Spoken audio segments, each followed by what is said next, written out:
dari Pak Evan sendiri gitu ya, ada nggak sih pengalaman pribadi yang cukup berat atau tidak menyenangkan gitu? Misalnya udah kerja keras tapi hasilnya nggak sesuai ekspektasi.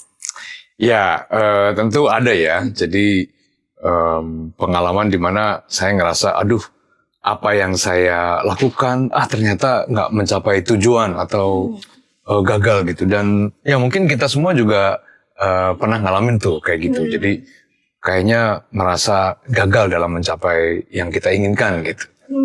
Boleh lebih ceritain contohnya mungkin Bapak? Ya misalkan kalau saya sebagai dosen gitu ya, ya salah satu tujuan utama atau pekerjaannya kan adalah misalkan menulis di jurnal yang paling bereputasi, paling tinggi, ternyata nggak diterima, ternyata nggak tercapai. Nah itu tentu ada perasaan yang nggak menyenangkan gitu ketika mengalami hal itu.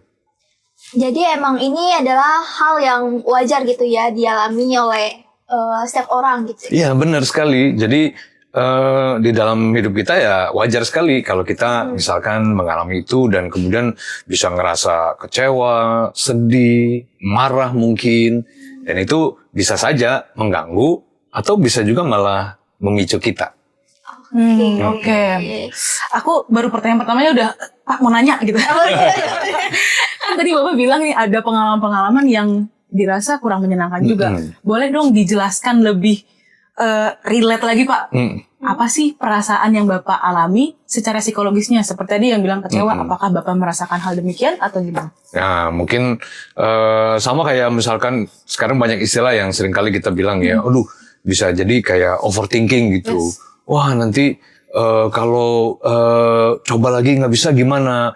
Kalau nanti ternyata memang aku ditolak lagi gimana? Padahal kan itu semua belum kejadian gitu. Jadi itu bisa kita alami gitu. Dan itu bisa menjadi tekanan gitu ya. Bisa menjadi stres buat kita gitu. Oke. Oke.